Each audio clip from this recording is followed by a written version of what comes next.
اعوذ باللہ من الشیطان الرجیم بسم اللہ الرحمن الرحیم۔ تیری سانسوں اور تیری زبان میں وہ تاثیر نہیں۔ ایک بے وقوف حضرت عیسیٰ علیہ السلام کے ساتھ سفر میں شریک ہو گیا۔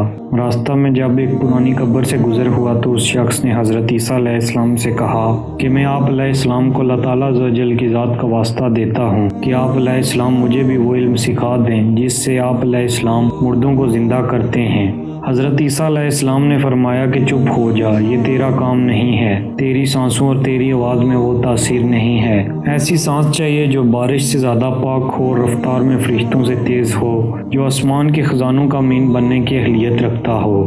اس شخص نے کہا کہ اگر میں اس قابل نہیں ہوں تو آپ علیہ السلام اس مردے کو زندہ کر دیں۔ حضرت عیسیٰ علیہ السلام نے اللہ تعالیٰ عز و جل کی جانب رجوع کیا اور کہا کہ باری تعالیٰ اس شخص کو اپنی کچھ فکر نہیں، لیکن اس مردے کا غم اسے بے چین کیے جا رہا ہے، یہ کیا ماجرا ہے؟ اللہ تعالیٰ عز و جل نے فرمایا کہ یہ بدبخت بدزنی کا متلاشی ہے، اس کی کھیتی کا پھل کانٹے ہیں، اور جو شخص دنیا میں بدبخت اور فضولیات کے بیج بوئے گا اس کو گلستان میں تلاش مت کرنا۔ ایسے شخص کے ہاتھ میں بظاہر تو نیک مال کے پھول ہوں گے مگر وہ ان میں کانٹا بن جائیں گے۔ خبردار ایسے شخص کے قول و فعل پر بھروسہ نہ کرنا، ایسا شخص بے ثمر اور بے فیض ہے۔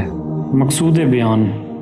مولانا محمد جلال الدین رومی رحمۃ اللہ بیان کرتے ہیں کہ ایک شخص حضرت عیسیٰ علیہ السلام کے ساتھ سفر میں شامل ہوا اور اس نے آپ علیہ السلام سے عرض کی کہ مجھے مردوں کو زندہ کرنے کا علم سکھا دیں۔ آپ علیہ السلام نے فرمایا کہ تجھ میں یہ اہلیت نہیں ہے کہ تو اس مقام و مرتبہ کو پا سکے۔ وہ بدبخت پھر اصرار کرتا ہے کہ مجھے یہ علم نہیں سکھانا تو پھر فلاں مردے کو زندہ کر کے دکھائیں۔ حضرت عیسیٰ علیہ السلام نے جب اس کے متعلق بارگاہ الہی سے رجوع کیا تو اللہ تعالیٰ نے آپ علیہ السلام سے فرمایا کہ ایسے بدبخت عذر تلاش کرتے رہتے ہیں اور بظاہر تو یہ نیک ہوتے ہیں مگر ان کے باطن بدبخت ہوتے ہیں۔ ایسے لوگوں کے قول و فعل پر ہرگز بھروسہ نہیں کرنا چاہیے اور یہ لوگ بارگاہ الہی میں ذلیل اور رسوا ہوتے ہیں۔